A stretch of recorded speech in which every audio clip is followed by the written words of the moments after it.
अतिशय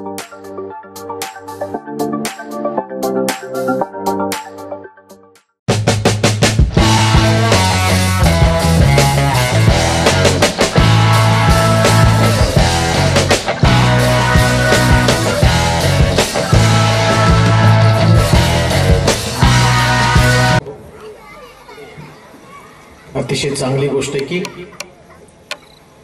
आम्ही देवाच्या जवळ आहोत, आनंद वाटतो। जसं फानसिवरे या गावामध्ये ज्या पद्धतीने आम्ही एकत्र आलो आणि एकत्र येत असताना आमच्या मनामध्ये ज्या पद्धतीच्या भावना आहेत, येशूनं यावं माझ्या घराचा, माझ्या परिवाराचा, माझ्या कुटुंबाचा, शेताचा, सगळ्याचा ताबा घ्या। आणि प्रभू येशू ख्रिस्त जसं नाईन नावाच्या गावामध्ये गेला, येशूनं गावात प्रवेश केला आणि त्याला जाणवलं लोकांचा मोठा लोंढ हा एका तरुण लेकराला आपल्या खांद्यावरती घेऊन चालला आणि त्याची आई त्या ठिकाणामध्ये रडत आहे। आणि येशूनं पाहिलं या खांद्यावरती घेऊन जाणाऱ्या व्यक्तीला लोक फक्त पुरण्यासाठी जाणार आहेत। त्या बाईच्या दुःखाची, तिच्या अंतःकरणातल्या वेदनेची तीव्रता कमी करण्याची शक्ती कोणा व्यक्तीमध्ये नाही। आणि येशू त्या गावामध्ये आला, नाईन नावाचं ते गाव, आणि त्या गावामध्ये वास्तविक पाहता नाईन या शब्दाचा अर्थ आनंद आहे। पण आनंद नगरीमध्ये बघितलं तर लोक रडत आहे आणि ती स्त्री पण रडत आहे। आणि येशूला त्या गावाला एक नवीन आनंद द्यायचा होता नावाप्रमाणे। आणि त्याला माहितीये या मृत व्यक्तीला जिवंत करण्याची क्षमता, ताकद कोणामध्ये नाहीये। आणि येशू स्वतः शिष्यांना सांगतो की मार्ग, सत्य आणि जीवन मीच आहे। जेव्हा जीवन उभं राहतं त्या मरणाची सत्ता नष्ट होते। आणि नाईन नावाच्या गावामध्ये मरणासमोर जीवन उभं होतं आणि बायबल सांगतं मरण हारलं आणि जीवन जिवंत झालं। नाईन गावातला तो मुलगा जिवंत झाला। प्रवेश केल्याबरोबर त्याने चमत्कार केला आणि त्या विधवेच्या हातामध्ये मुलगा देऊन टाकला। माझा संदेश तो नाहीये, परंतु आज रात्री मला तुम्हाला उत्तेजन द्यायचं आहे। जर त्या गावामध्ये येशू आला तर त्या गावाचं दुःख त्यानं दूर केलं, मग आज या गावात येशू आला, नक्कीच या गावाचं पण दुःख तो दूर करणार। दुःख दूर करण्यासाठीच तो आलेला। आणि आज रात्री जर तुम्ही या ठिकाणामध्ये आहात, अनावधानानं, अपघातानं तुम्ही आलेला नाहीये, प्रभूनं तुम्हाला बोलवलं कशासाठी माहितीये का? तुमच्या दुःखाचा परिहार करण्यासाठी, तुम्हाला त्रासातून सुटका देण्यासाठी। म्हणून देवाच्या वचनामध्ये ताकद आहे, फार मोठी ताकद देवाच्या वचनामध्ये। जेव्हा देवाचं वचन तुम्ही लक्ष लावून ऐकता, ऐकण्यामध्ये पद्धत आहे। जेव्हा तुम्ही देवाचं वचन ऐकायला बसताना तर बसताना शास्त्र सांगतं मी माझं वचन पाठवून लोकांना बरं करेन। वचनामध्ये ताकद आहे, वक्त्याच्या शब्दामध्ये ताकद नाही, त्या भाषेमध्ये जडत्व नाही, पण प्रभूच्या वचनामध्ये अद्भुत शक्ती आहे। मला आठवतं की एका बहिणीनं फोन करून मला सांगितलं 8 वर्ष मी बिछाण्यावरती पडलेले होते, मला चालता येत नव्हतं, मणक्यामध्ये प्रॉब्लेम सांगितला, डॉक्टरांनी सांगितलं की तुमचा मणका निकामी झालेला आहे, तुम्ही कधीच चालू शकणार नाही। आणि मग ती म्हटली की मी हताश होऊन, निराश होऊन बेडवरती 8 वर्ष काढली। 8 वर्षामध्ये काहीच परिस्थिती बदलली नाही। तिकडं कोण गडबड करत असेल तर शांत बसवा, कारण आता आम्ही देवाच्या वचनाकडे चाललेलो आहे। अजिबात इकडे ग्राउंडवर पण कोणी फिरू नका, आणि एंटरटेनमेंट, करमणूक अजिबात इथं चालणार नाही। प्रभूचं वचन आहे, मी ते जे सांगतो तुम्हाला त्याचं गांभीर्य लक्षात घेऊ द्या। 8 वर्ष कुठल्याही प्रकारची हालचाल त्या बेडवरती मी करत पडते. एखादी स्टोरी नाही सांगतो तुम्हाला, वास्तव सांगतो, देवाच्या वचनातली ताकद सांगतो. आणि तेवढ्यामध्ये कोणीतरी प्रभूचं वचन माझ्याकडे पाठवलं.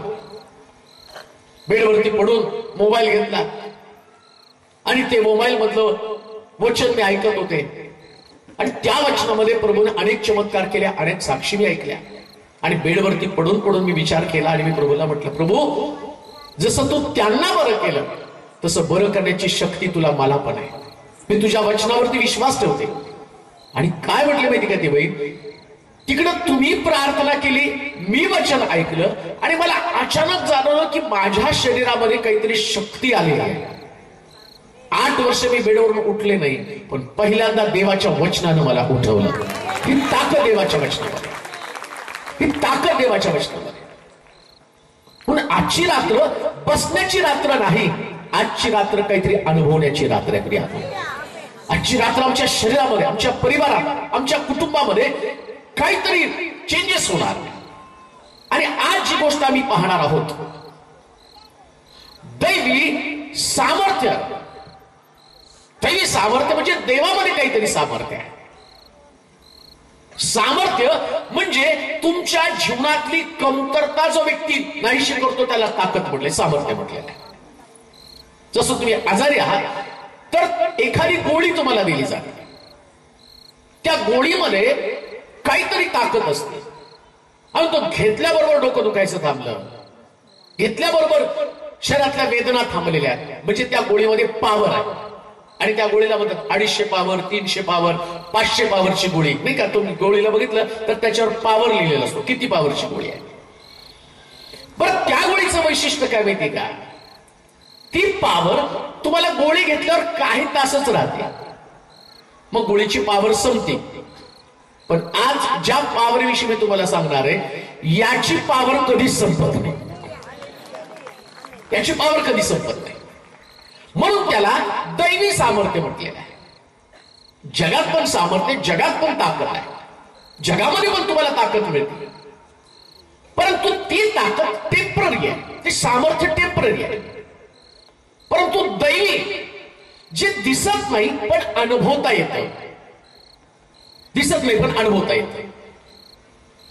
रक्तस्रावी येशूच्या मागे जाताना तिला येशू मधलं सामर्थ्य दिसत नाही, लोकांना पण सामर्थ्य दिसत नाही. पण ती काय म्हणते माहिती का, मी जाते आणि याच्या वस्त्राच्या गोंड्याला हात लावते. आता बाकीचे पण लोक आहेत ना, त्यांना का नाही ते समजलं, वस्त्राच्या गोंड्याला हात लावल्यावरती एक सामर्थ्य माझ्यामध्ये येणार आहे. जी भावना तुम्ही घेऊन बसलेला आहात, ज्या पद्धतीचे तुमचे विचार असणार आहे, त्या पद्धतीचा चमत्कार तुमच्या परिवारामध्ये, तुमच्या घरामध्ये तुम्हाला अनुभवायला मिळणार आहे.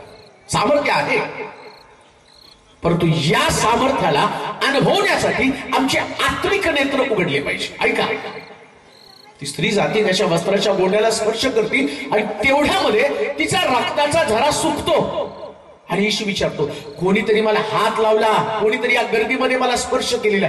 आता शिष्य काय म्हणतात माहिती का, एवढ्या गर्दीत कोणाचा पण धक्का लागला असेल, पण तो म्हटला हा धक्का साधा सुद्धा धक्का नाही, हा धक्का सामर्थ्य खेचून घेणारा धक्का आहे. गर्दी हाच पण आहे हो, पण एक व्यक्ती कोणतरी उठेल आणि येशूचं सामर्थ्य घेऊन इथून जाईल. एकच व्यक्ती बरं का, कोणीतरी एक व्यक्ती असणार आणि त्या व्यक्तीनं भावने नाही ना, प्रभू त्या दैवी सामर्थ्याचा अनुभव मला यायला पाहिजे. ती डिवाइन पॉवर, दैवी शक्ती, ज्या शक्तीची घोषणा करण्यासाठी आज रात्री मी आहे. गांधू नाही काय, या ग्राउंडवरती ती शक्ती आहे. तुमच्या शेजारी, तुमच्या मध्ये ती शक्ती प्रिया. मीटिंग जशी रंगात येईल तसं ती पॉवर, ती ताकद, ते सामर्थ्य तुम्हाला आणवेल. आणि जेव्हा तुम्ही घरी जाल तुम्हाला जाणवेल हे सामर्थ्य त्याने तुमच्या शरीरामध्ये काम केलेलं. तुम्ही आहे तसे कधी जाणार नाही, तुम्ही तसं कधी जाऊ शकत नाही. मग कोणतं दैवी सामर्थ्य आहे, देवामध्ये कोणतं सामर्थ्य आहे? कित्येक वेळा मला देवाचं सामर्थ्य माहित नसल्या कारणानं मनुष्य देवाविषयी निराशवादी बनतो. सामर्थ्यच माहिती देवामध्ये कोणतं सामर्थ्य आहे. बऱ्याच वेळा ते सामर्थ्य माहित नसल्या कारणानं आम्ही दुसरीकडे कुठंतरी तपासणी करत बसतो. काय सामर्थ्य देवामध्ये, नेमकं काय आहे, कशासाठी देवाकडे गेलं पाहिजे. लोक देवाकडे जातात, परंतु प्रॉब्लेम काय माहिती का, लोकांना असं वाटतं देवाकडे जायचं म्हणजे देवाला द्यायचं. लोकांची भावना काय असते, देवाकडे जायचं म्हणजे देवाला काहीतरी द्यायचं. परंतु लक्षात घ्या, हा देव घेणारा देव नाही, हा देव देणारा देव आहे. हा घेत नाही, काय काहीच घेत नाही. कोंबडं, बकरं, पैसे, तुमची लेकरं काहीच घेत नाही. पण या देवाचं वैशिष्ट्य काय, त्यानं तुमचं लेकरू घेतलं नाही, तर देवानं आपला एकुलता एक मुलगा तुमच्यासाठी दिलेला आहे. इतका अद्भुत देव आहे. त्याच्या संबंधाने आज आम्ही पाहणार आहोत दानिएलाच्या पुस्तकामध्ये काय दैवी सामर्थ्य आहे, देवाचं सामर्थ्य कोणतं ते आम्ही पाहणार आहोत. दानिएलाचं पुस्तक 3रा अध्याय आणि त्याचं 17 वचन. दानिएलाचं पुस्तक 3रा अध्याय आणि त्याचं 17 वचन. बायबल ज्यांच्याकडे असेल त्यांनी ते काढायचं. दानिएलाचं पुस्तक 3रा अध्याय 17 वचन.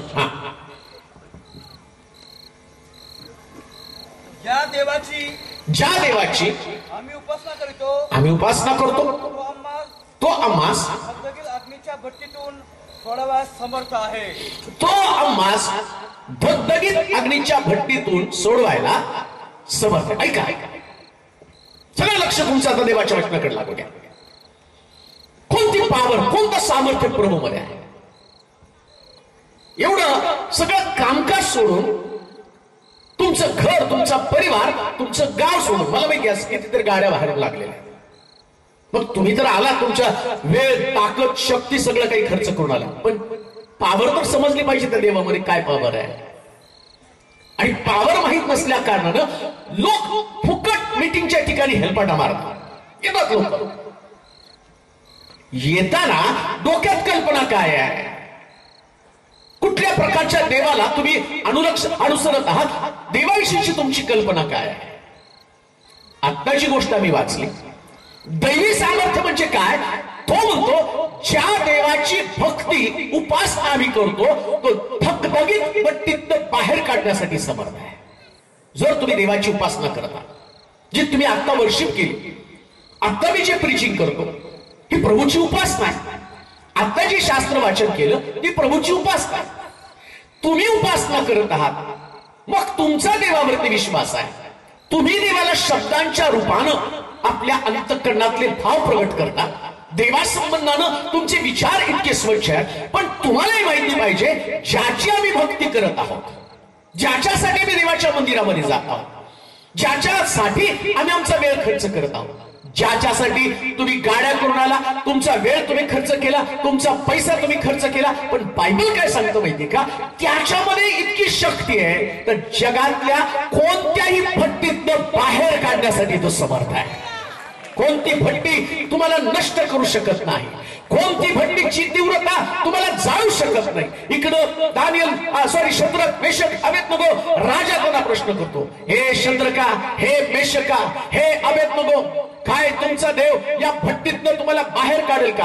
आज रात्री तुमच्या समोर अशाच प्रकारची प्रचंड भट्टी असेल आणि त्या भट्टीमध्ये तुम्ही एवढं जळत असाल, तुम्हाला वाटत असेल या भट्टीत तुम्हाला कोण बाहेर काढेल. कदाचित खर्च असेल, कदाचित आजारपण असेल, कदाचित कौटुंबिक वाद असेल, कदाचित पती पत्नीतले संघर्ष असतील, कदाचित तुमच्या शरीरामध्ये अशा प्रकारची व्याधी असतील की त्या व्याधीतनं सुटण्याची आशा नसेल. आणि आज रात्री तुमच्याकडे लुसिफर राजासारखा प्रश्न घेऊन येत असेल, तो तुम्हाला विचारत असेल, काय तुझा देव यातून तुला बाहेर काढील का. प्रभूचा दास या नात्याने मी तुम्हाला सांगतो, दानिएलाचा देव आमचा देव आहे. शद्रक, मेशक, अबेदनगो यांचा देव आमचा देव आहे. आमचं वाक्य हेच असेल, आमचा देव यातून आम्हाला बाहेर काढणार आहे, आमचा देव यातून आम्हाला बाहेर काढणार आहे. हताश होऊ नका, निराश होऊ नका. जगामध्ये अशी कोणती भट्टी बनलेली नाही ज्याच्यामध्ये विश्वासणारे पडून नष्ट होतील, परंतु प्रत्येक भट्टीतनं काढायला आमचा देव समर्थ आहे.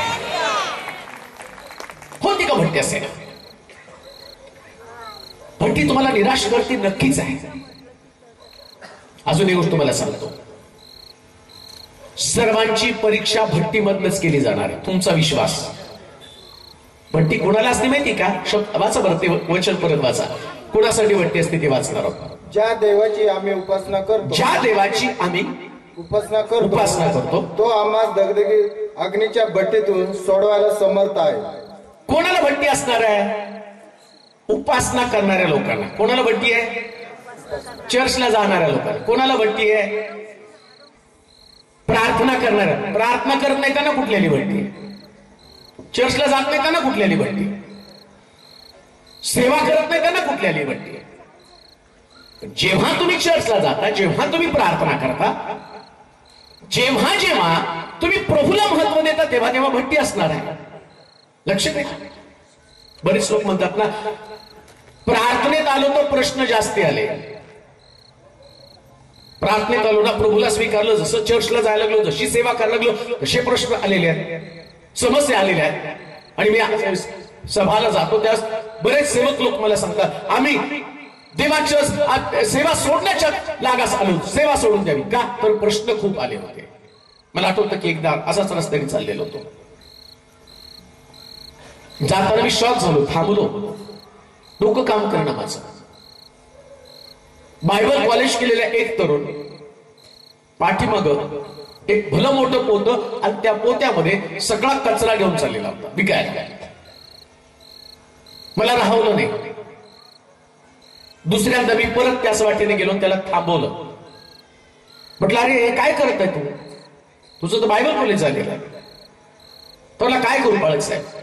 बायबल कॉलेज केलं खरं, पण कुटुंब आहे, परिवार आहे. सेवा करताना मला कळलं ही सेवा एवढी सोपी नाही.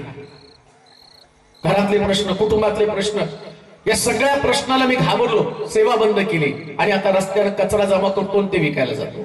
किती कठीण आहे, किती कठीण आहे विश्वास ठेवणं, देवाच्या मार्गामध्ये चालणं. शास्त्र काय सांगतं? या भट्टीतनं सोडवायला मी समर्थ आहे. भट्टी असणार आहे, भट्टीला नाही घाबरायचं.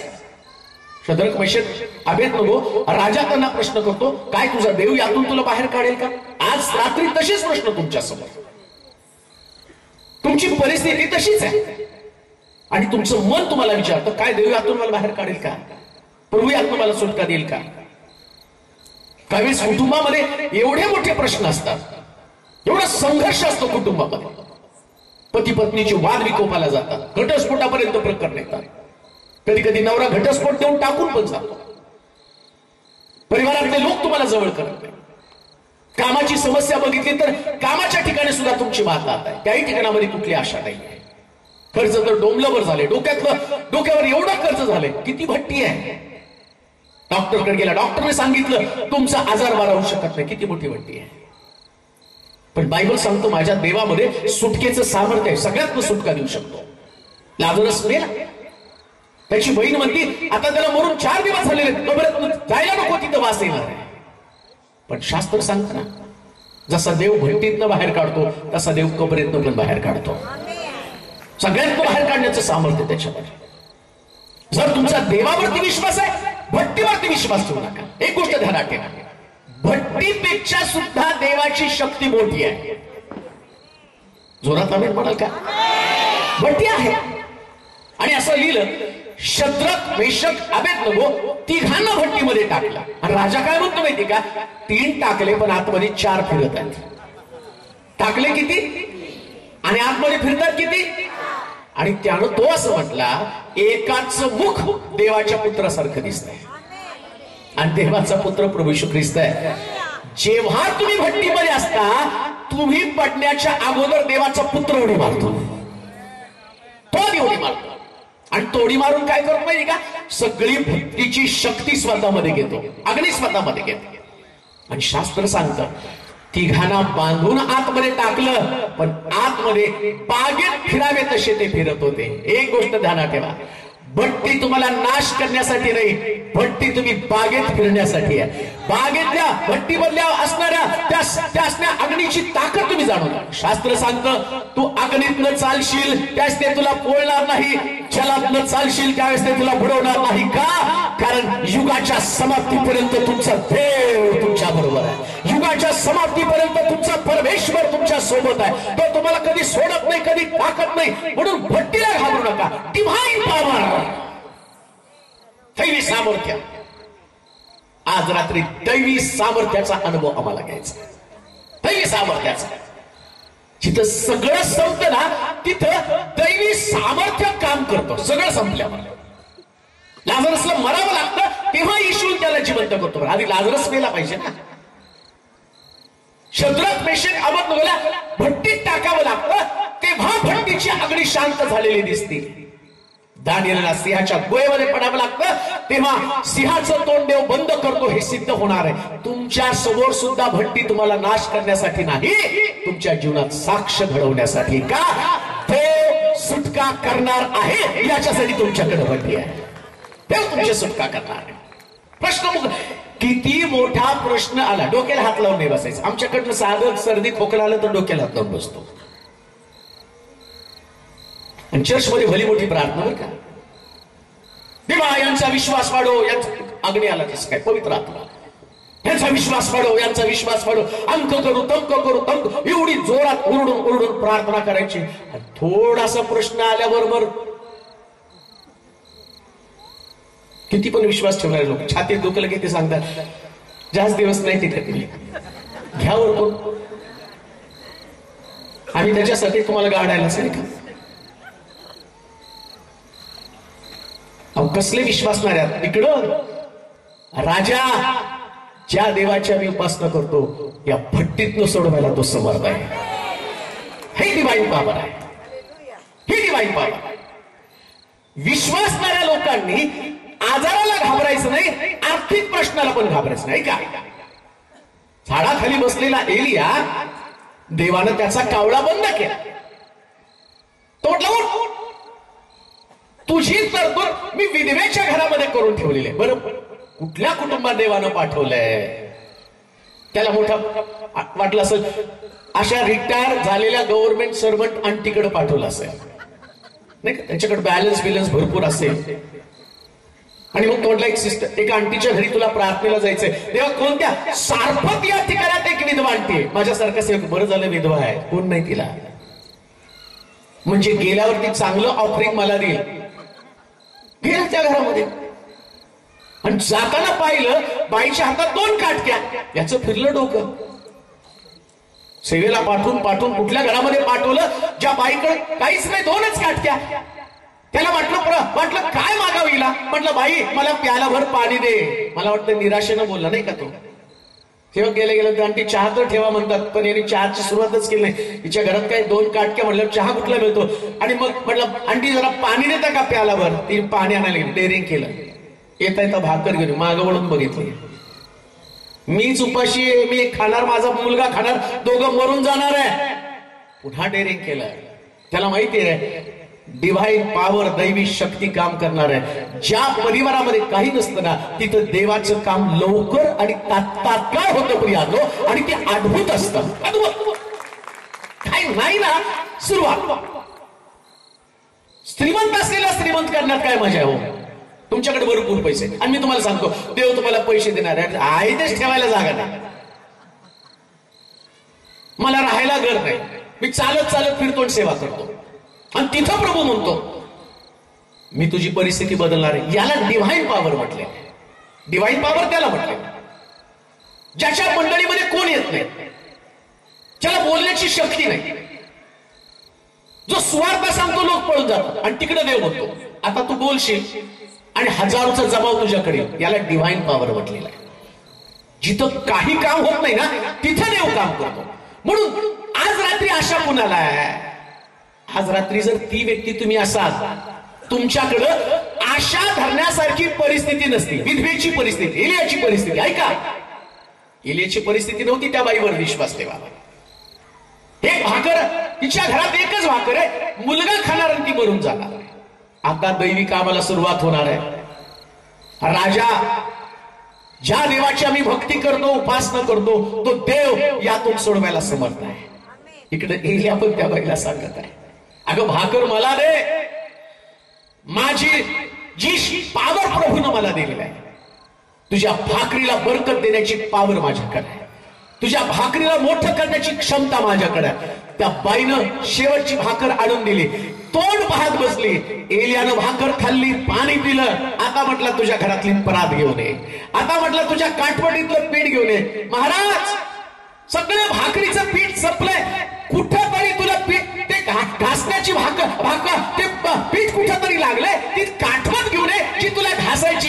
एलियानं त्या काठवतीतल्या पिठावर हात ठेवला. डिव्हाइन पॉवर मी तुम्हाला सांगतो, सुटकेचं सामर्थ्य मी तुम्हाला पाहतो. एलियानं त्या काठवटीतल्या पिठावरती हात ठेवला आणि प्रार्थना केली. बायबल सांगतं 3.5 वर्षाचा पुरवठा त्या बाईच्या घरामध्ये झाला. 3.5 वर्ष तिच्या काठवटीतलं पीठ संपलं नाही. आज रात्री डिव्हाइन पॉवर, ते दैवी सामर्थ्य, ती दैवी ताकद तुमच्या परिवारामध्ये प्रभू पाठवणार आहे. आणि तुम्ही म्हणा, प्रभू मी स्वीकारत आहे, प्रभू मी स्वीकारत आहे. ती डिव्हाइन पॉवर, ते दैवी सामर्थ्य ज्याच्याद्वारे तुमच्या कुटुंबाची बांधणी होणार आहे, ज्याच्याद्वारे तुमचं संपलं तिथे एक नवीन सुरुवात होणार आहे.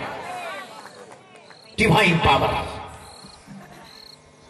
मी खूप उत्तेजित आहे, मी एवढा एक्साइट आहे, कारण मला ते दैवी सामर्थ्य माहिती. काही नसताना प्रभू करतो, काही नसताना सगळं संपलेलं असतं, आशा निघून गेलेली असते. आठवतं एक चर्च मध्ये व्यक्ती आला होता, तोंडाला बांधून आला होता. आणि मग जवळ बोलवलं, हळूच त्यांनी मला म्हटलं प्रार्थना करा. म्हणजे कशासाठी प्रार्थना करायची? आणि जसा त्याच्या जवळ गेला, एकदम भयानक वास, इतका भयानक वास आला की विचारायला. तो फक्त मला सांगत होता, माझ्या डोक्यावर हात ठेवून प्रार्थना करा. कृश झालेला, अशक्त, दुर्बल वास येत होता त्याच्या भोवती. त्याची पत्नी त्याच्या बाजूला बसली आणि ती मोठ्या आशेनं सांगायला, बाळक साहेब, गेले 2 महिने माझ्या नवऱ्यानं अन्नाचं कण पण पोटामध्ये घेतला नाही. म्हटलं का, असं काय झालेलं आहे? त्याची आतमधली जीभ सगळी सडली. जेव्हा तो काहीतरी खायला जातो ना, ते सगळं चरचरतं. पाणी जरी पिला माझा नवरा तर रात्री उलटी करतो. आणि 2 महिने अवस्थेमध्ये तो या ठिकाणात आलेला. फार ऐकलं तुमच्या येशूविषयी की तो असं काहीतरी सामर्थ्य देतो, लोकांना बरं करतो. प्रार्थना करावं. डॉक्टर सांगतायत कॅन्सर झालाय, तो मरणार. मरण्यापूर्वी तुमच्या येशूचा एक अनुभव घ्यायचा की तो माझ्या नवऱ्याला अशी शक्ती पुरवेल, ऍटलिस्ट एक चतकोर भाकर तो खाईल. चतकोर भाकर त्याच्या पोटात जावं या उद्देशाने मी आले. मी त्या बाईच्या डोळ्यातले अश्रू पाहिले, तिचं रडणं पाहिलं. मला फार वाईट वाटलं. म्हटलं प्रभू, या व्यक्तीची अवस्था पाहिली, त्याच्या अंगातली दुर्गंधी, त्याच्या तोंडात येणारा वास, तोंडाला लावलेलं कापड, त्याच्यातनं वास बाहेर येत आहे. सगळं त्याची जीभ सडलेली. आणि तो अश्रुपूर्ण नेत्राने फक्त माझ्याकडे बघत होता. बोलता येत नव्हतं तर म्हणत होता, डोक्यावर हात ठेवून फादर प्रार्थना करा माझ्यासाठी. अतिशय वाईट वाटलं. प्रार्थना केली, त्याच्या घरी गेलो, त्यांना जाऊन सांत्वन दिलं, काळजी करू नका, माझ्या देवामध्ये सुटका देण्याचं सामर्थ्य आहे, डिव्हाइन पॉवर आहे त्याच्यामध्ये. प्रार्थना करून घरी आलो. तो रडला, पश्चाताप त्यानं केला, काही चुकलं असेल देवा मला क्षमा कर. त्यानंतर दुसऱ्या दिवशी तिचा फोन आला, तुम्ही प्रार्थना करून गेला. तुम्ही प्रार्थना करून गेल्यावर माझ्या नवऱ्यात काय माहिती काय एवढा विश्वास वाढला. तो म्हटलं मला एक भाकर करून खायला घाल. 2 महिन्यानंतर पहिल्यांदा माझ्या नवऱ्याने एक अख्खी भाकर खाल्ली, त्याला काही झालं नाही का? याला डिव्हाइन पॉवर म्हटले. याला डिव्हाइन, कथेमधला देव नाही तुम्हाला सांगतो, वास्तवातला देव. सुटकेचं सामर्थ्य त्याच्यामध्ये आहे. आशा सोडू नका, आशा विरहित जीवन जगू नका. जेव्हा तुमची आशा संपती त्यावेळेस इथं जसं दानिएल बोलतो, ज्या देवाची आम्ही उपासना करतो तो आम्हाला धगधगीत भट्टीच्या अग्नीच्या भट्टीत सोडवायला समर्थ आहे. भट्टीला पाहून पण घरी थांबू नका. उपासना बंद करू नका. विश्वास ठेवणं बंद करू नका. चर्चला जाणं बंद करू नका. वचन ऐकणं बंद करू नका. प्रभूच्या उपस्थितीमध्ये राहणं बंद करू नका. भट्टीमुळे तुमची आत्मिक स्थिती पालट टाका. जर तुमची स्थिती पालटायला पाहिजे तर तुम्हाला जास्त उपासना केली पाहिजे, जास्त भक्ती केली पाहिजे. 100% तुमच्या समोर भट्टी आहे. आणि जगामध्ये कोणालाच भट्टी चुकलेली नाही. प्रत्येकाला विश्वास ठेवता मग तुमच्यासाठी भट्टी आहे. जो विश्वास ठेवतो त्याची परीक्षा भट्टीतनं केली जाणार. मग सेवक असू द्या, मग सामान्य व्यक्ती असू द्या, मग तो राजा असू द्या, प्रत्येकाची परीक्षा भट्टीतनं केली जाणार. पण विश्वासणाऱ्या व्यक्तीचं वैशिष्ट्य काय? तो भट्टीत पडेपर्यंत उपासना करत असतो, आराधना करत असतो, देवाला धन्यवाद देत असतो. भट्टी त्याच्या मुखातले शब्द बदलत नाही. आज रात्री तुमच्याकडे भट्टी असली तर एक जोरात हालेलुया म्हणा. का? कारण या शब्दाच्या द्वारे तुम्ही दाखवून देता भट्टी माझं तोंड बंद करू शकत नाही. आमेन म्हणाल का? जरा जोरात. तिकडं कळलं पाहिजे सैतानाला, हे बाबा आलाय उग या लोकांना पेटवून चाललाय. मी त्याला त्याच्या तोंडावर आता पाय देऊन बोलत आहे. मानस शिवऱ्याचे लोक इकडून तिकडून नगर मधनं वेगवेगळ्या भागातनं आलेले लोक त्या सैतानाला चॅलेंज करतो, तू भट्टी तयार कर, माझा देव त्या सामर्थ्यानं त्याला बाहेर काढणार आहे. माझा देव त्याला बाहेर काढणार आहे. तो भट्टी करणार आहे. आणि त्या भट्टीमध्ये तुम्हाला बागेत फिरल्यासारखं फिरायचं आहे. कसं फिरायचं आहे? आजारी आहे, कंबर तुटलेली आहे, अरे नाही माझ्या कमरेमध्ये गॅप येऊ द्या, वाढू द्या, कमरेचं फाटक होऊ द्या, एवढेशे गॅप कुठेतरी असते. आणि ते सगळं नॉर्मल असतो. ते आम्हाला प्रॉब्लेम करायचे, आम्ही डॉक्टरकडे जाऊन उगीच विचारतो, जरा चेक करा ना. डॉक्टर सांगतो मणक्यात गॅप म्हटलं की संपलं. जाताना चालत जायचं पण येताना अख्खी पाठ डोकं सगळं मणक्यात गॅप. काय कळलं का मणक्यात गॅप आहे? काय कळतं तुम्हाला आतल्या मणक्यामध्ये? आणि तुम्ही किती डोकवलंय आतमध्ये? मणक्यात गॅप आली. डॉक्टरने सांगितलं तुमची गॅप वाढली, इतकी गॅप वाढली, इतकी गॅप वाढली की चालताना सुद्धा साप कमी चालतो, हे जास्त वाकडे चालतात. तर डॉक्टरच्या पॉवरवरती, शब्दावरती विश्वास ठेवला. छाती दुखली म्हणून सहज डॉक्टरला भेटायला गेले, गाडीला किक मारून गेले, छातीत कळ आली ना, बघा बरं काय होतंय त्याला. आता इस्तीची अंक पटपट, त्याला बाकडाच पाहिजे असतो, हॉस्पिटल चालवायचं असतं. त्याच्या दृष्टिकोनातनं काय, पेशंट म्हणजे त्याचा बाकरा. तो आल्या सांग बघ तर कंडिशन तुमची क्रिटिकलच वाटते, ईसीजी करावं लागेल. ईसीजी म्हटलं याचे डोळे पांढर घेतच, ईसीजी करावं लागेल, 2D इको करावं लागेल. काही कळत नाही आम्हाला. जाताना गाडीला किक मारून चालत गेलो. त्यांनी सांगितल्याबरोबरची छाती धरली. बसायला तो साधा बसत नाही, 10 वेळा श्वास घेऊन खाली बसतो. आणि मग डॉक्टर सांगतो 4 ब्लॉक आहेत तुम्हाला, ताबडतोब टेबलवरती घ्यावं लागल. जाताना डोक्यात होतं का टेबलवरती पडावं लागेल, जाताना तर गाडीवर गेला. पण डॉक्टरने ठेवलं कुठं तुम्हाला? अहो हे 4 ब्लॉक घेऊन तुम्ही 10 वर्ष काढले, पण त्या 4 ब्लॉकनी तुम्हाला काहीच केलं नाही. डॉक्टरने सांगितल्याबरोबर ब्लॉक मोठे झाले नाही का? 4 खोल्याचा बंगला आतमध्ये असल्यासारखं 4 ब्लॉक. कारण त्या डॉक्टरच्या शब्दातलं सामर्थ्य त्यानं तुम्हाला अपंग केलं. माझा इशू लाजरस कबरेमध्ये असताना शब्द बोलतो, लाजरस बाहेर आहे. या शब्दानं मेलेला लाजरस जिवंत होतो. आज तो शब्द तुमच्यासाठी सांगतो, मी तुमच्यामध्ये नवीन हृदय घालेल. किती पण ब्लॉक असू द्या, प्रभू तुमचं हृदय नवीन करेल. बीपी, शुगर, आमकं तमकं हे डॉक्टरचं कमाईचं साधन आहे. त्यानंतर तुमची शुगर वाढली, वाढू द्या, आमच्या घरात 5 किलो साखर भरून ठेवली. त्यांनी म्हणते शुगर वाढली, होय होय या महिन्यात जास्तच भरली होती म्हणे. पावर जीवन जगताना, उपासना करताना देवाच्या शब्दावर विश्वास ठेवून उपासना करा. डॉक्टरच्या शब्दावर नका विश्वास ठेवू. काही लोक तुमच्यामध्ये भीतीदायक वातावरण निर्माण करतात. पोलीस चौकीमध्ये गेल्यावर पण सांगतात नाही केस फार कॉम्प्लिकेटेड आहे आणि तुम्ही बाहेर पडणारच नाही. पण तुम्हाला माहिती का, बंदी शाळेमधला पेत्र साखळदंडाने बांधलेला असताना देवाचा दूत तिथं गेला आणि साखळदंड तोडून त्याला बाहेर काढलं. सगळ्यातनं बाहेर काढायला तुमचा देव समर्थ आहे. सगळ्यातनं बाहेर काढायला तुमचा देव. राजाचं मन पाटाच्या पाण्याप्रमाणे वाहायला लावणारा तो समर्थ देव आहे. मला आठवतं मागच्या काही दिवसामध्ये असंच मनमाडला कुठेतरी मी मीटिंगला गेलो होतो आणि त्या बहिणीला कळालं बाळासाहेबांची मीटिंग मनमाडमध्ये, नाशिकवरून ती बहीण त्या ठिकाणामध्ये आले त्या मीटिंगला. ते म्हटले मी तुमच्या मीटिंगसाठी खास आले. का तर माझ्या आईच्या जीवनात फार मोठा चमत्कार घडला. ते मला तुम्हाला सांगायचे. कोण ही व्यक्ती आहे?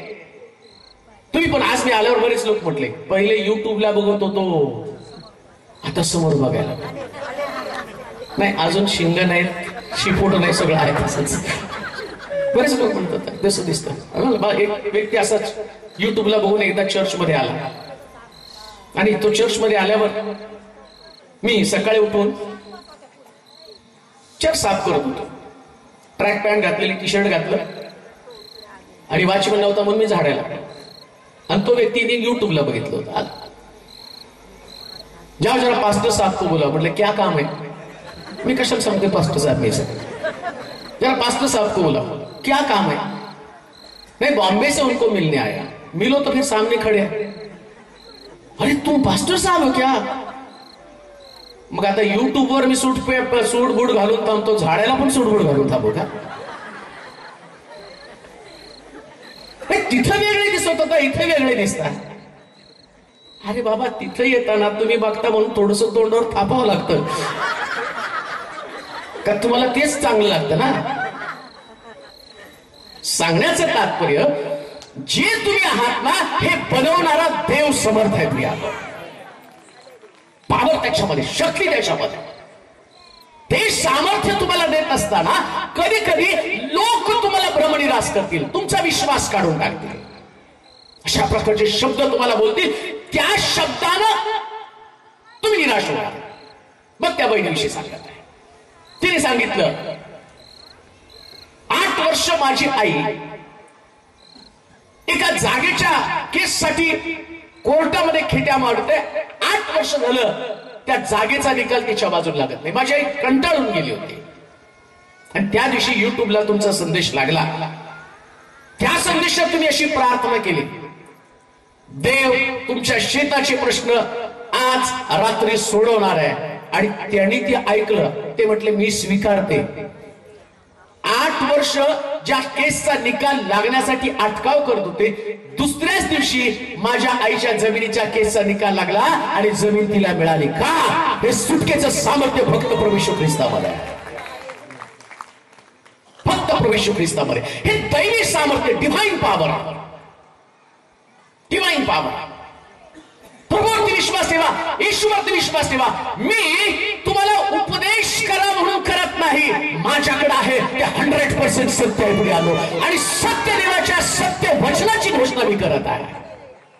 हे दैवी सत्य, कधीच त्याच्यातनं फारकत घेत नाही. म्हणून या दैवी सामर्थ्य कशामध्ये? ते सुटकेचं सामर्थ्य आहे. अजून एक गोष्ट वचन वाचूया. रोमकराचं पत्र 4 अध्याय 21 वचन. रोमकराचं पत्र 4 अध्याय 21 वचन.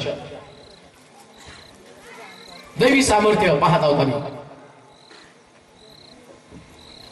रोमकराचं पत्र 4 अध्याय 21 वचन. आपण लिहिलेले वचन पूर्ण करावयास तो समर्थ आहे. आपले लिहिलेले वचन पूर्ण करावयास तो समर्थ आहे. वचन पूर्ण करावयास कोण समर्थ आहे? देव. शास्त्रातलं प्रत्येक वचन जे लिहिलंय का,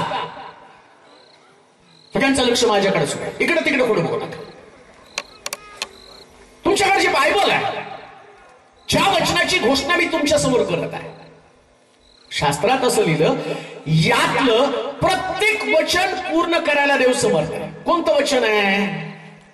मुळात वचन तर माहित पाहिजे ना मला. अभिवचन कोणते? देवानी कोणती अभिवचन आम्हाला दिलेली आहेत? शास्त्र कशाला वाचायचंय? वचन कशाला माहित करून घ्यायचंय? मला आनंद वाटतो. पूर्वी लोक यायचे ना तर ते म्हणायचे आम्हाला आरोग्य पाहिजे म्हणून लोक गर्दी करत होते. पण आता मी फिरतो ना त्या लोक म्हणतात आरोग्य नंतर, पहिल्यांदा आम्हाला वचन ऐकू द्या. का? कारण त्यांना कळलंय डोक्यावर हात ठेवल्याने लोक बरे होत नाही, अभिवचनांच्या द्वारे लोक देव बरं करत असतो. डोक्यावर हात ठेवणार कोणी नाही बनवणार. देवाचं अभिवचन. या अभिवचनात काय लिहिलेलं आहे ऐका बरं का. ज्याला आरोग्य पाहिजे ना, अभिवचन काय प्रभूचं? त्याला बसलेल्या माराच्या फटक्याने कशात लिहिलंय? वचनात लिहिलंय का नाही? मग तुम्हाला वचनामध्ये, आता आमचा प्रॉब्लेम काय माहिती का, नगरमध्ये मी ज्यावेळेस फिरतो त्यावेळेस मला एक प्रॉब्लेम, किती पण प्रार्थना करा, तेलाची बाटली पाण्याची बाटली डोक्यावर हात ठेवायचा आणि प्रार्थना करायचा. ते आधी तर डोक्यावर ठेवा ना, डोक्यावर ठेवा, ठेवलं. ते झाले हे. अरे तुझा नेमका विश्वास कशावर आहे? इथं ठेवलं ह्याच्यावर आहे का आणलं त्याच्यावर आहे? बरं झालं काय माहिती का, यानं पाण्याचे आणि तेलाच्या बाटलीची खप वाढली आणि लोकांचे प्रॉब्लेम वाढले. पण ज्याच्याकडे पवित्र शास्त्र आहे त्याच्याकडे 100% सुटका आहे. 100%. मी म्हणत नाही की त्या पाण्यामध्ये तेलामध्ये सामर्थ्य नाही, मी असं म्हणणार. ठीक आहे, तुमचा विश्वास त्याच्या पद्धतीने आहे. जसा नामान कोणी काय म्हणतो माहिती का, आलिशा त्याला यार्देनेमध्ये 7 वेळा डुबकी मार म्हटल्यावर त्याने डुबकी मारली. आणि डुबकी मारल्यावर काय झालं माहिती का, तो म्हटला प्रभूनं माझं कोण घालवलं तर जाताना इकडची थोडीशी माती मी घेऊन जातो. अजून एक गोष्ट तुम्हाला सांगतो. त्यानं काय केलं, ती माती घेऊन गेला. त्या व्यक्तीचा विश्वास त्या मातीमध्ये. कोणत्या मातीमध्ये? या मातीतल्या देवानं, जिथं मी गेलो त्या मातीतल्या देवानं मला बरं केलं हे दाखवण्यासाठी माती घेऊन गेला. आता त्याने घेताना त्याची भावना वेगळी होती, पण त्याच्या बायकोला काय वाटलं असेल, यांनी पवित्र माती घेऊन आला नाही का. जसं आम्ही पण करतो नाही का. आमच्याकडं किती पण मोठा सेवक आणला, करा तेलाच्या बाटल्यावर, करा पाण्याच्या बाटल्यावर, सगळे तेलाच्या पाण्याच्या बाटल्या घेऊन वर यायचं. नवा गडी नवा राज, दुसरा पाळक आला, तेच पाणी तेच तेल. मला कोणीतरी एखाद्या विचारलं होतं, आता सेवक म्हणून फार कॉमेडी आणून येतात. त्यांनी काय मला म्हटलं माहिती का, हे पाणी नेऊन आमच्या घागरीत होतो का? पाण्याच्या टाकीतच होता. आमच्या पाण्याच्या टाकीत कळशीत माठात होतो, जे पसतं त्याच्यात होता. थंड पाणी पसलं, थंड पाणी. आता तुमचा विश्वासच एवढा त्या पाण्यावरती, तर तुम्हाला काय सांगणार. दुसऱ्या बाईने बाटल्या संपलं तर काय करू? कोकोनटच्या कारखान्यात मला घेऊन जा, तिथून उभं करा. एकदम सगळ्यावर प्रार्थना करतो, सगळं तेल तुमच्या घरात येऊ द्या. लंबे काले धन्यवाद. पावर त्याच्यात नाही, पावर याच्यामध्ये आहे. प्रिया, अभिवचनांमध्ये पावर आहे. ज्याचा अभिवचनांवर पावर. सकाळी उठल्यावर 1 टॅबलेट घ्यायची. डॉक्टर सांगतात ना 3 टाइम घ्या, सकाळ संध्याकाळ, बरं वाटेल तुम्हाला. तसं सकाळी उठल्यावर बरं वाटलं नाही ना, उठल्या उठल्या ती टॅबलेट. येशूला बसल्या माराच्या फटक्याने मला आरोग्य प्राप्त झालं म्हटल्याबरोबर तुमच्यामध्ये आरोग्य राहणार. हे वचन बोलावं लागतं, हे वचनामध्ये ताकद आहे. ऐका, ही मानसिकता बदला. मला आरोग्य कसं मिळेल? आरोग्य मिळण्यासाठी देवाचं वचन क्लेम केलं पाहिजे. ते वचन जर तुम्ही क्लेम केला, जे मला व्हॉट्सअपवर फेसबुकवरती किंवा जे लोक मला प्रार्थना करण्यासाठी सांगतात, मला वाटतं इथले बरेच लोक असतील, एकच वाक्य मी वापरत होतो, एकच वाक्य बोलतो. येशू तू म्हटला तुला बसल्या माराच्या फटक्याने मला आरोग्य प्राप्त झालं, याच वचनानुसार यांना तू बरं कर. आणि या वचनानं ज्यांचं गर्भाशय बंद होतं ना, प्रभूनं त्यांचं गर्भाशय सुद्धा खुलं केलं. ज्या लोकांमध्ये शक्ती नव्हती, प्रभूनं त्यांना बाहेर काढला. हो, परवा तर मला चांगलं आठवतं, एक मुलगा, त्यांनी प्रार्थनेसाठी मला विषय दिला. म्हटले पाळक साहेब, मुलाची हालचाल बंद आहे, बेशुद्ध होऊन पडलेला आहे, जीव आहे का नाही ते पण कळायला तयार नाही. एक रेडकू, त्या रेडक्यानं या मुलाला ओढत ओढत सगळ्या शेताभर फिरवलं, सगळं अंग रक्तबंबाळ झाला. तर रेडकू ज्यावेळेस त्या लेकराला फरफटत नेतं, तर तुम्ही ग्रामीण भागातले लोक, तुम्हाला माहितीये त्या लेकराची अवस्था काय झाली असणार. आणि ते लेकरू निचपित पडलेलं आहे, हालचाल त्याची बंद झालेली आहे. आशेनं फोन केला, प्रार्थना करा, आमचं लेकरू. ती आई रडायला लागली, माझं लेकरू रेडक्यानं फरफडत नेलं आणि सगळ्या शेतामध्ये त्याचं रक्त रक्त झालेलं आहे. एकच प्रार्थना केली, प्रभू तुला बसल्या माराच्या फटक्याने आरोग्य मिळतो, याच्यासाठी जीवदान पाठव. तुझं वचन सत्य आहे, हे जीव आणणारं वचन आहे. प्रार्थना केली, 15 मिनिटात ते लेकरू उठून बसलं का? या वचनामध्ये ती ताकद आहे. देव अभिवचन पूर्ण करणारा देव, अभिवचन पूर्ण करणारा देव. अब्रामाला 80 वर्षाचा असताना तो म्हटला, पहा मी तुझ्यापासून एक मोठं राष्ट्र निर्माण करणार आहे. प्रश्न पडला त्याला, देवा 80 वर्षाचा मी म्हातारा, संपत्ती तर प्रचंड तुम्हाला दिलेली, माझी सगळी संपत्ती आता माझ्या चाकराच्या स्वाधीन करावी लागणार. बायको म्हातारी झाली, तिचं गर्भाशय बंद झालेलं आहे. त्यास प्रभू त्याला बोलतो, अब्रामा वाईट वाटून घेऊ नकोस, तुझी संतती तुझ्या चाकराच्या स्वाधीन नाही, तुझ्यापासून एक महान राष्ट्र मी निर्माण. अब्राम निश्चित बसला. आकाशातले तारे मोज, समुद्रातले वाळूचे कण पहा, समुद्राच्या वाळूच्या कणा इतकी, आकाशातल्या तारे इतकी तुझी संतती निर्माण करणार आहे. अहो 1 वर्ष नाही, अख्खे 20 वर्ष त्यांनी घालवले. 80 वर्षाचा अब्राम 20 वर्ष त्यांनी देवाच्या वचनावरती विश्वास ठेवला. 20 वर्ष किती काय वाट पाहणार आहे. एक वृद्ध व्यक्ती 80 वर्षाचा असताना प्रभू त्याला म्हणतो, मी तुझ्यापासून मोठं राष्ट्र निर्माण करणार आहे. 80 वर्षाचा वृद्ध थकलेला अब्राम 20 वर्षामध्ये सुद्धा त्याच्याकडे त्यांनी संतती पाहिली नाही, पण तो अभिवचन घेऊन जगत होता. त्याला माहिती होतं देव त्याचं अभिवचन पूर्ण करायला समर्थ आहे. देवाला कालाची मर्यादा नाही, देवाला वेळेची मर्यादा नाही, देवाला शक्तीची मर्यादा नाही. काम देऊ नाही का? आज जे अभिवचन त्याच्या संबंधाने मी तुम्हाला बोलत आहे. 100 वर्षाचा अब्राम, 80 वर्षाची सारा, आणि बायबल सांगतं तिकडं प्रभूनं सारेचं गर्भ झालेलं बंद झालेलं गर्भाशय उघडलं आणि 100व्या वर्षी अब्रामाला संतान दिली. आज रात्री देव त्याचं अभिवचन पूर्ण करायला समर्थ आहे. आपल्या बॉडीकडे पाहू नका, आपल्या शरीराकडे पाहू नका, देव त्याचं अभिवचन पूर्ण करायला समर्थ आहे, समर्थ आहे, समर्थ आहे, समर्थ आहे. म्हणून याला म्हटलेले देव दैवी अभिवचन पूर्ण करणारा देव आहे. हालेलुया. कशाला बघत बसता तुम्ही तुमच्या शरीराकडे? का तुमच्या बुद्धीविषयी तुम्ही बात करत बसलेला नाही? असं होऊ शकत नाही. 100% मानवी बुद्धीतनं काही घडू शकत नाही. बंद झालेलं गर्भाशय म्हातारीला लेकरू होऊ शकतं? कसं पॉसिबल आहे? सारेने तर विश्वासच ठेवला नाही. ती म्हटली हगार तरुण आहे, अब्रामा तिच्यापासून लेकरू होती, तिला झालं लेकरू. पण देव म्हटलं अब्रामा हगारीपासून नाही, तुला सारेपासूनच लेकरू द्यायचंय. देव देणार म्हणजे देणार. मागच्या दिवसामध्ये चर्चमध्ये मावशी साताऱ्यावरून कुठून तरी आली होती. आल्यावर तिने सांगितलं मी रस्त्यावरती झाडू मारण्याचं काम करते पाळक साहेब, तुम्ही चर्च बांधायला लागला ना, मग मला फार वाटलं की नाही चर्च बांधायला तुम्हाला मदत करायची. झाडू मारून मारून मी 15,000 रुपये जमवले तुमच्या चर्चला देण्यासाठी. आणि मी आले तर येताना माझ्या मुलीची खूप लेकरं दगावली. त्याच्यानंतर 4 वर्ष झालं, आता तिला लेकर होणार नाही म्हणून डॉक्टरने डिक्लेअर करून टाकलं. डॉक्टरने सांगितलं आता तुझ्या मुलीला लेकर होणार नाही, कारण सारखी तुझी लेकरं दगावतात आणि आतमध्ये असणारी गर्भाशयाची ताकद संपलेली, आता तुझी मुलगी गर्भधारण करू शकणार नाही. आणि तेवढ्यात तिने मला ते सांगितलं. आणि मी चर्चमध्ये स्टेजवरती चढलो, प्रीचिंग चाललो, तेवढ्या देवाच्या आत्म्याने मला सांगितलं तिला सांग तू गेल्यावर तुझ्या कानावरती चांगली बातमी पडणार आहे. आणि मग मी म्हटलं मावशी तुम्ही लांबून आला, देवाच्या मंदिरात तुम्ही पेरणी केली, मी देवाचा दास येणार तर तुम्हाला सांगतो तुम्ही गावाला जाल आणि तुमच्या कानावरती चांगली बातमी पडेल.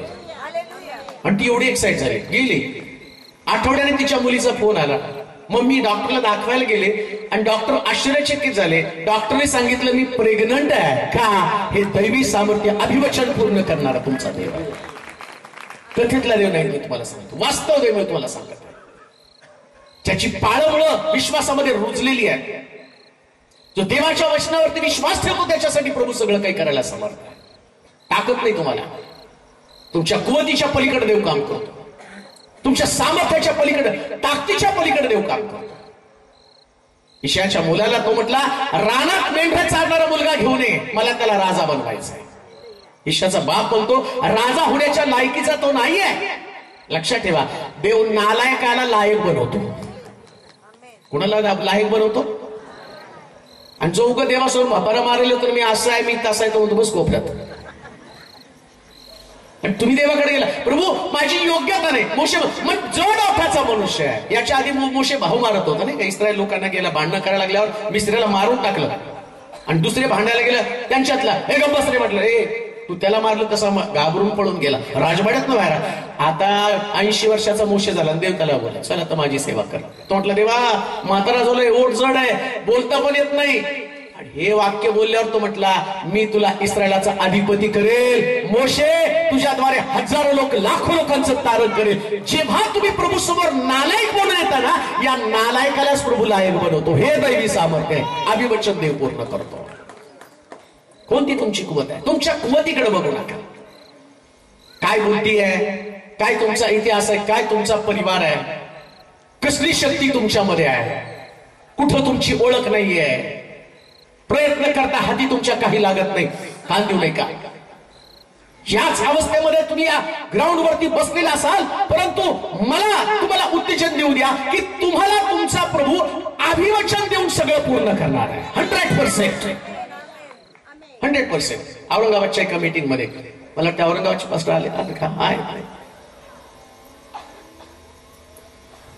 त्या मीटिंग मध्ये अशी सभा चालू होती, बरेच लोक अशी गर्दी करून थांबले होते. तेवढ्यात एक तरुण त्या ठिकाणामध्ये होता आणि तो तरुण हताश निराश होऊन त्या मीटिंगला आला होता. आणि प्रभूने मला सांगितलं, सांग त्याला तुझी नोकरी गेली, पण प्रभू तुला आता एक उत्तम जॉब देणार आहे. आणि त्याने ते अभिवचन स्वीकारलं. दुसऱ्या दिवशी इंटरव्ह्यूला गेला, त्याचं सिलेक्शन झालं आणि संध्याकाळी त्याने येऊन साक्ष सांगितले, प्रभू बोलला तसं त्याने मला सुंदर नोकरी दिलेली आहे. तुमचा देव अभिवचन पूर्ण करणारा देव आहे, अभिवचन पूर्ण करणार आहे. वचनावर विश्वास ठेवा. देवाच्या वचनामध्ये ताकद आहे. देवाचं वचन हाडाला सत्व आहे. देवाचं वचन परिस्थिती बदलणारं वचन आहे. सगळी परिस्थिती वचनाला क्लेम करा. जेव्हा जायला देव माझा पुरवठा करणार आहे. कधी तुमचा पुरवठा संपला, कधी तुमच्याकडे असणाऱ्या उपलब्ध गोष्टी संपल्या, संपल्यावर तुम्हाला वचन क्लेम करावं लागणार आहे. संपत नाही तर तुम्ही कसं काय वचन क्लेम करणार आहात? अजून एक गोष्ट तुम्हाला सांगतो, जेव्हा तुमच्याकडे नसतं ना तेव्हाच म्हणायचं परमेश्वर माझा पुरवठा करणार आहे. तुमच्याकडे नसल्यावर तुम्ही म्हणा, असल्यावर कसं म्हणणार आहे? तुमचा पुरवठा होणारच आहे असल्यावर. जेव्हा जगाचे सगळे मार्ग बंद होतात तेव्हा देव स्वर्गातला मार्ग खुला करतो. अजून एक गोष्ट मला सांगतो, माणसाचा पुरवठा मर्यादित आहे. ज्या सरदाराच्या खांद्यावरती राजा टेकत होता ना, तो सरदार काय म्हणतो माहिती का? देवानं आकाश कपाट उघडली तरी एवढी स्वस्ताई होणं शक्य नाहीये. आणि शास्त्र सांगतं हे चॅलेंज ज्यावेळेस त्या व्यक्तीनं देवाला दिलं, देवानं आकाश कपाट उघडली, एवढी जबर स्वस्ताई केली की त्या कुष्ठरोग्याने सगळ्या चांगल्या चांगल्या वस्तू खाल्ल्या, पंचपक्वान्न खाल्ली, वस्त्र, सोनं, दागिने, चांदी सगळे आपल्या तंबूमध्ये ठेवले. लक्षात ठेवा, तुमच्या तंबूची परिस्थिती बदलणारा देव आज रात्री तुम्हाला सांगत आहे, तुमचा तंबू आता गरीबाचा तंबू राहणार नाही. तुमच्या तंबूमध्ये देव चमत्कार करण्यासाठी समर्थ आहे. अभिवचन देव देतो, पूर्ण करतो. अभिवचनावर विश्वास ठेवा. आणि जो अभिवचनावर विश्वास ठेवतो ना, तो आपल्या कुवतीवर विश्वास ठेवत नाही. तुमची कुवत आहे, तुम्हाला एक मर्यादा आहे, लिमिटेशन्स आहे. पण प्रभूच्या अभिवचनाला ना मर्यादा आहे ना त्याला लिमिटेशन्स आहेत. देवाला कुठल्याच बाबतीमध्ये मर्यादा नाही, कुठल्याच बाबतीमध्ये नाही. सगळं देवाचं आहे, सगळं. प्रॉब्लेम तुमच्यामध्ये, तुम्ही मर्यादित करून ठेवलेला आहे. तुम्हाला वाटतं तुम्ही लिमिटेड आहात. मी ज्या सेवेला सुरुवात केली ना, सेवेला सुरुवात करत असताना माझ्याकडं म्हणजे माझी पण ती नव्हती. माझ्याबरोबर जो माझा भाऊ होता त्याची BSA एक छोटीशी सायकल होती, डबल सीट. BSA तुम्हाला माहिती किती लाईट वेट असते.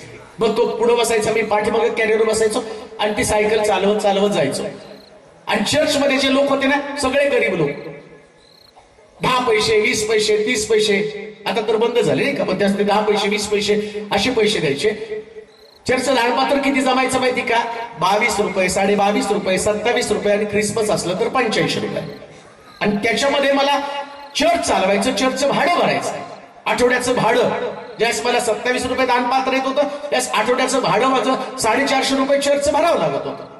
काहीच नाही. मग आता चालवायचं कसं चर्च? मग मला माझ्यासमोर ऑप्शन होतं, या सावकाराचं काढायचं, चर्च भाडायचं, भाडं भरायचं. आता त्या सावकाराला देणं, त्याचं व्याज द्यायचं, मग याच्याकडे जायचं, याचं व्याज काढून त्याला द्यायचं. अशीच फिरवा फिरवी करायचं. ह्याची टोपी त्याला, त्याची टोपी त्याला, त्याची. सगळ्याला एकदा सापडलं असतं तर घोटाळा झाला. ते करत होतं ते. पण स्वप्न काय पाहत होतो माहिती का? एक दिवशी देव माझी सगळी परिस्थिती बदलणार. आणि कुठल्या बेसवरती बोलत होतो? हे बदलतं, हो हे बदलतो.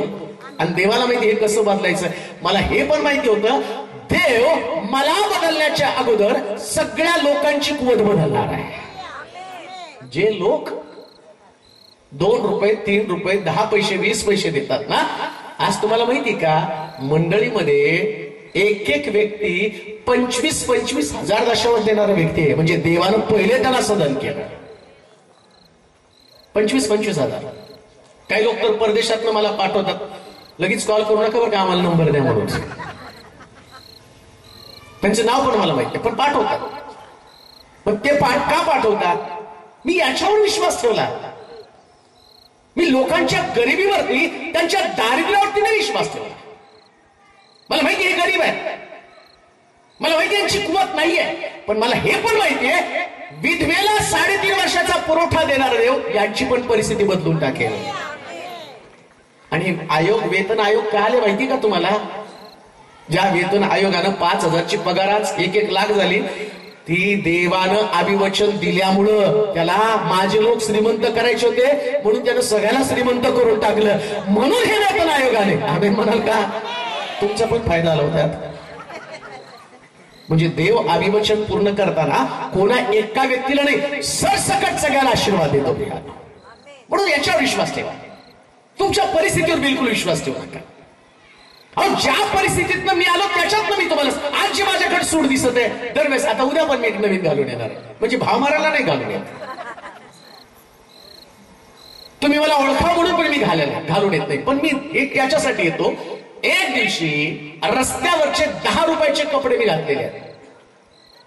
10 रुपयाला जुने कपडे जे मिळतात ना, भूकंप झाला होता किलारीचा, ते आमच्या सोलापूरमध्ये विकायला आले होते. तो आहे, त्याला विचारा, पोरं माझ्यावर येतात. रस्त्यावरचे ते घ्यायचं, जीन्स पॅन्ट त्याच्यातला घालायचं, कारण ते फॉरेनरच्या होत्या ना, त्यांनी काढून टाकलेल्या, आम्ही घालून मटकत फिरत होतो.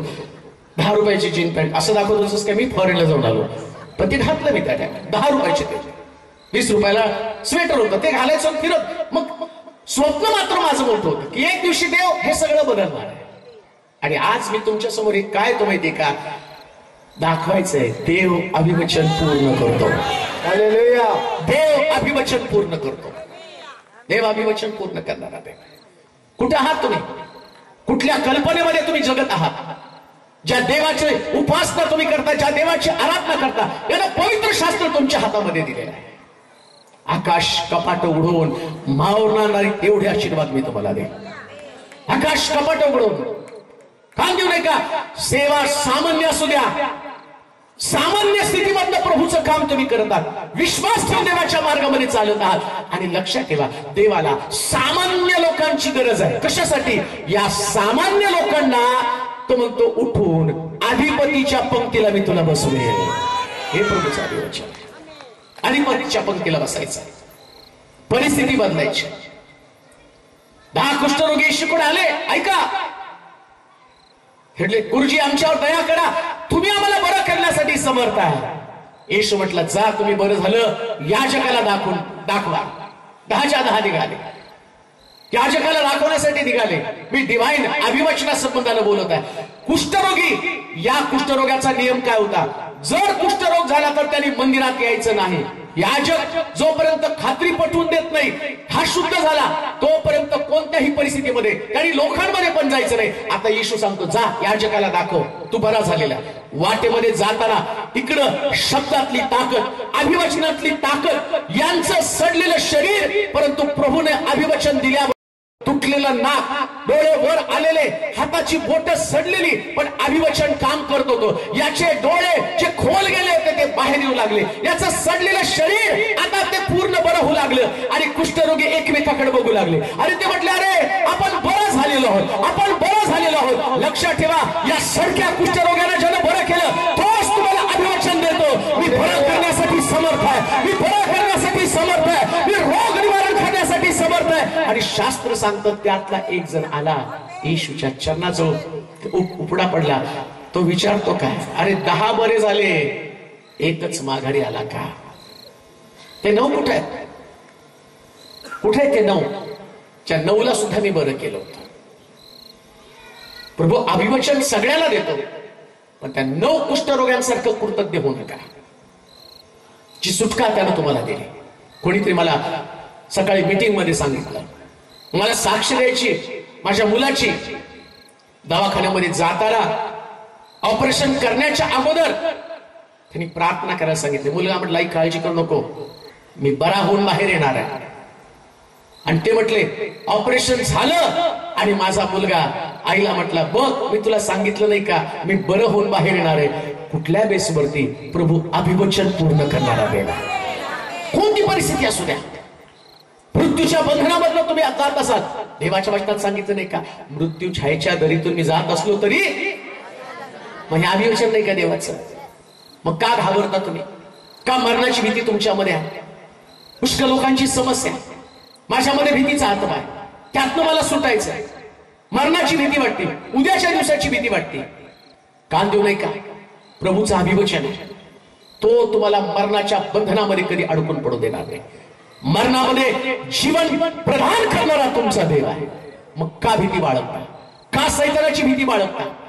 जगामध्ये कुठल्याच प्रकारची शक्ती देवाच्या लोकांना उद्ध्वस्त करू शकत नाही. ऐका बरं का, जाता जाता मला वाटतंय 10 वाजत आलेत. खरं तर तुम्हाला तुमच्या लोकांकडे पाहिल्यावर 12 वाजेपर्यंत पण तुमची बसण्याची कॅपॅसिटी असं दिसतंय. बसताल का?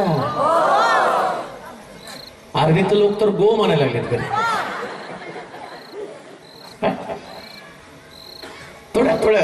थोड्या वेळात संपवतो बरं का. मला आवडतं, पण तुम्ही लोकांचे चेहरे बघून असं वाटतं संपून आहे. असं वाटतं येशू जसा रात्रभर डोंगरावर सांगत होता तसं तुम्हाला पण रात्रभर बसून घ्यावं. पण सकाळी तुम्ही चर्चला यायच्या नाहीत ना. मग रात्री झालं ते काय कमी झालं का? म्हटलं येणार. मी सांगत आहे तुम्हाला, जिथं प्रभू अभिवचनाची पूर्तता करतो, आणि अभिवचनाची पूर्तता करत असताना त्याला लिमिटेशन्स नसतात, मर्यादा कधीच नसतात. अमर्याद ताकद, अमर्याद शक्ती, आणि अमर्याद शक्ती असणारा देव तुमच्या बुद्धीच्या पलीकडे काम करत असतो. आणि कधी कधी तुम्ही जगत असताना, ऐका, एक विश्वासदाराचे जीवन जगत असताना तुम्हाला इतकी देवावरती श्रद्धा असली पाहिजे, खूप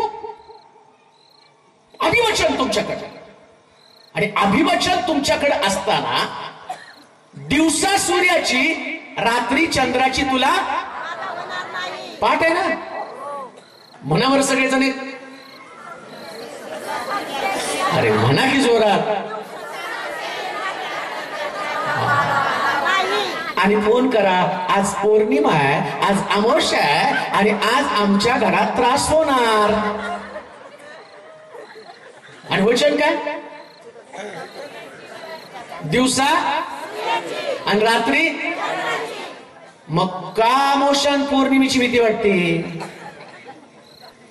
का तर अभिवचनावर विश्वासच नाही ना. लोक एवढे कॉमेडी फोन करतात, आणि सगळ्यात जास्त नगरमध्ये. बरं का, मला हे कळत नाही, ते भूत साईट पुन्हा मुंबई सोडून इकडेच कसं काय घुसलं कोणाष्ट. पुन्हा मुंबईमध्ये एवढं सांगत नाही, नगरमध्ये हा जास्त भूत इकडच. कारण ते शोधतात ना, कुठं घुसाव. ते बरोबर इकडं अमावस्या आली, घुसो इस सिस्टर के घर में, इनको ज्यादा डर लगता है. अमावस्या पौर्णिमा बरोबर घुसतं ते. आणि ते मला सांगताच, बघा आज अमावस्या आहे, मग आज आम्हाला त्रास होतो आहे ना. मी तुम्ही फोन करा, मी प्रार्थना करतो. आणि शास्त्राच्या अभिवचनावर विश्वास ठेवा. इस्रायलावर काही मंत्र तंत्र चालत नाही, याकोबावर कोणी चिटूक विद्या चालत नाही. अभिवचन आहे, अभिवचन आहे.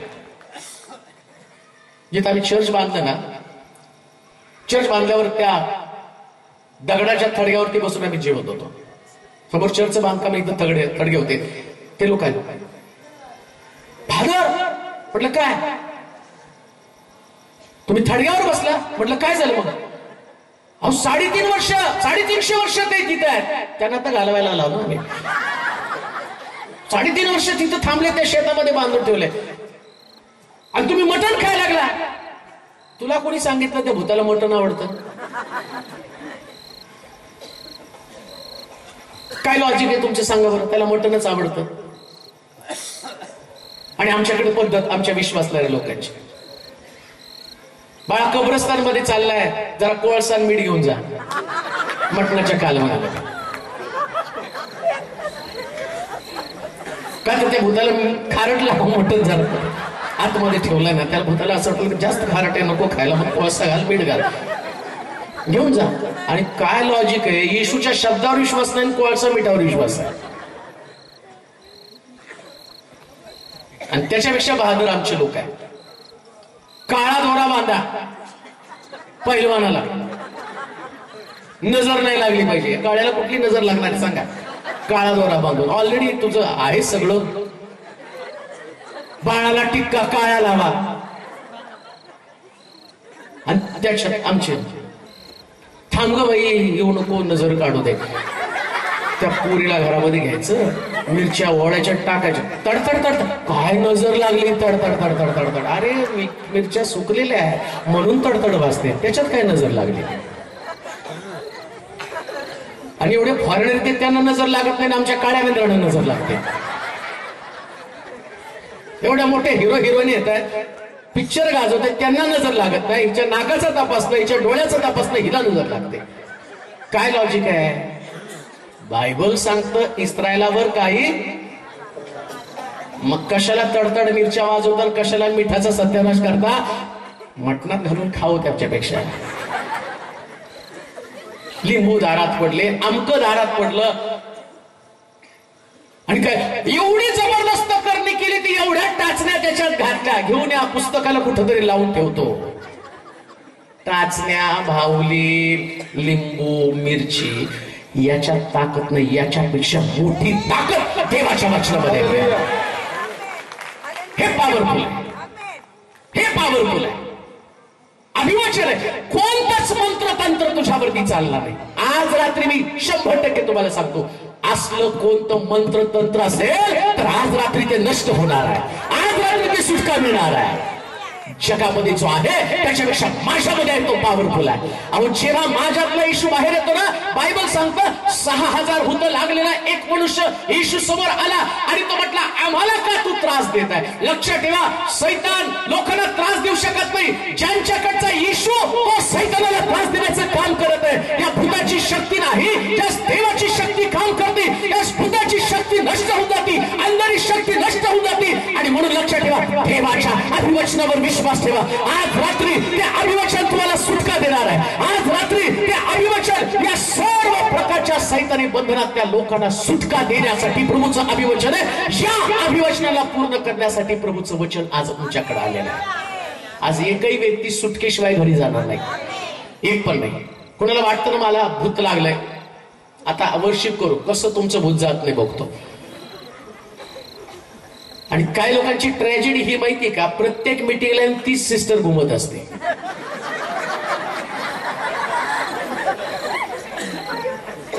कोण पण आला आणि तो एवढा खुश होतो, मी माझ्या, अरे तू नाही आधीच्याने मी घुमवलं तिला, आता घुमणार. दुसरी मीटिंग आली, नवागडी नवा राज. आता बायबल काय सांगतं, भूत निघालं ते बाहेर गेलं तर परत आलं तर किती घेऊन येतं? 7. किती घेऊन येतं? 7 मीटिंग झाल्या. पहिलं गेलं परत आलं, किती घेऊन आलं? दुसऱ्यांदा गेलं 14 कशी 7 7 49, 7 जण घेऊन येणार. एक जण एक गेला तर किती घेऊन येतो? आता 7 गेल्यावर 7 किती घेऊन येते? 7 7 49 गुणिले 7 तिसऱ्या मीटिंगला. मग 49 पहिल्या मीटिंगला जेवढं घुमणं आहे तेवढंच दुसऱ्या मीटिंगला आहे. पावर वाढली पाहिजे का? पहिल्या मीटिंगला नुसतं घुमलं, दुसऱ्या मीटिंगला उडलं तर पाहिजे, 7व्या मीटिंगला तर ढगात जाऊन आपटलं पाहिजे खाली. पण याचा अर्थ इथं मानसिकता आहे, वचनावर विश्वास ठेवलेला नाहीये. पण एकदा देवाच्या वचनावर विश्वास ठेवला, 100% सुटका ठरलेली आहे. 100%. 100%. बरेच लोक म्हणतात नाही हो, आम्ही तुमच्याकडे आल्यावर नाही पडत, तिकडे आल्यावर पडतो. तुमच्यात पावर नाही का? अरे माझ्यात पावर आहे म्हणतो ती आहे ना. मी तुमच्यात पावर दिसत नाही कारण ते पडलं नाही, त्यांना ते भूत लागलं. तुम्ही ना आल्यावर नाही भूत येत, ते आल्यावर भूत येत. भूत भूत चचेरे भाई, प्रॉब्लेम तोच आहे. तुम्हाला वाटतं, तुम्हाला एन्जॉय वाटतो त्याच्यामध्ये, आणि बऱ्याच लोकांना ते खूप मजा वाटते. नाही ते सांगताना पण नाही, माझ्यामध्ये ती येतं बरं का. येतं काय, पाहुणा येतो आल्या तुमच्या घरी, बिल क्लिंटन तुमच्या घरी भेट द्यायला, चला हा मस्त. आणि बाकीच्या लोकांना पण काय पाहुणा आहे, आणि काय काय बाबा, कुठून आला, कुठून आला, बोल तुझं नाव काय. मला पण एकाने विचारलं, हो नाव गाव पत्ता विचारा, कुठून आलाय. म्हटलं याचं काय आधार कार्ड काढून देऊ का या भूताचं, नाव गाव पत्ता, कुठं ब्लॉक कुठला, कुठला रोड, कुठला रस्ता, कशाला. येशू म्हटला निघ डुकरामध्ये शिर. त्यानं पत्ता नाही विचारलं बसला का. आम्हाला अभिवाचनांपेक्षा एंटरटेनमेंटमध्ये जास्त मजा आहे. एंटरटेनमेंट कुठून आला, आता तो काय खरं सांगणार आहे तुम्हाला. कुठून आला की तो सांगतो आमच्याच्या घरात होतो मी, झालं त्याने घर सोडलंच. हा त्या घरात राहतो, त्यांच्या घरात होता, त्यांच्या घरात राहायला होता, त्यांच्या घरात राहायला होता. आणि मग अशा लोकांचं घर पण कमी किमतीला जातं का, आता त्यांच्या घरात भूत आहे. मी तर म्हणतो अशा कमी किमतीची घरं मला तरी सांगा, मी तरी श्रीमंत होते सगळे घरं घेऊन आणि त्या भूताला काढून जा बाबा. मी आल्यावर तो बरोबर जातो, त्याला माहिती साहेब आले बोचकं बांधून निघून जायला पाहिजे. लक्षात ठेवा, जगात तो आहे त्याच्यापेक्षा तुमच्यामध्ये आहे तो सामर्थ्यवान आहे. तुमचं जगणं रक्त मांसाबरोबर नाही, सत्ता अधिकार कुठे आहे तो, आकाशातल्या, तो आकाशामध्ये, तुमच्या घरात, तुमच्या फॅन मध्ये, तुमच्या बेडरूम मध्ये नाही, काहींच्या फोन मध्ये सुद्धा आहे. बरेच लोक म्हणतात फोन मध्ये पण तो माझ्याशी बोलतो. अरे फारच ऍडव्हान्स आलंय तुमचं भूत. मोबाईल नेला त्याच्याकडं, गाडी पण चालवतो. ते फक्त पिक्चर मध्ये दिसतं एक भाऊ भूताचा, आणि तो भूताचा भाऊ तूच आहे. तुलाच नाही आवडतं ते भूत का, तो तुझा देवाच्या वचनावर विश्वास नाही. ज्याचा देवाच्या वचनावर विश्वास आहे तो सगळ्या परिस्थितीमध्ये बोलतो इम्मॅन्युअल माझ्या बरोबर देव आहे, इम्मॅन्युअल माझ्या संगती देव आहे. आणि ज्याच्या बरोबर देव आहे तो विषयी व्यक्ती आहे. प्रिया, दैवी सामर्थ्य, दैवी सामर्थ्य. आज रात्री दैवी सामर्थ्य घेऊन आम्ही जाणार आहोत. आज रात्री दैवी सामर्थ्य घेऊन जाणार आहोत. लोकांची बंधनं तुटणार आहे, लोकांना सुटका मिळणार आहे, लोक आणि सगळ्या प्रकारच्या बंधनात तो बाहेर पडणार आहे. कोणी सुद्धा व्यक्ती आज मोकळी जाणार नाही. माझ्या देवावरती विश्वास आहे, माझा पवित्र शास्त्रावरती विश्वास आहे. आता मोकळं होण्याचा समय आला, आता सुटका मिळण्याचा समय आला. आता सुटका सुटका सुटका सुटका सुटका, रोगापासून, व्याधीपासून, विकारापासून, सर्व प्रकारच्या बंधनापासून, सर्व दारिद्र्यापासून, सर्व गर्भाशयाचं बंद असणाऱ्या विकारापासून सुटका. आज रात्री बंद गर्भाशय उघडली जाणार आहे. आज रात्री दारिद्र्य दूर होणार आहे. का तर माझ्या प्रभूला अभिवचन दिलं, इम्मॅन्युएल म्हणजे आमच्या बरोबर राहणारा, जेहोवा जायरा माझा पुरवठा करणारा देव आहे. आज रात्री सगळ्यांना मोठ्या प्रमाणामध्ये प्रभू आशीर्वादित करणार आहे. पण आता प्रश्न तो आहे, किती लोक विश्वास ठेवणार आहेत. विश्वास आहे मग आपल्या जागेवरती आपण उभं राहूया. क्वायर पुढे येईल.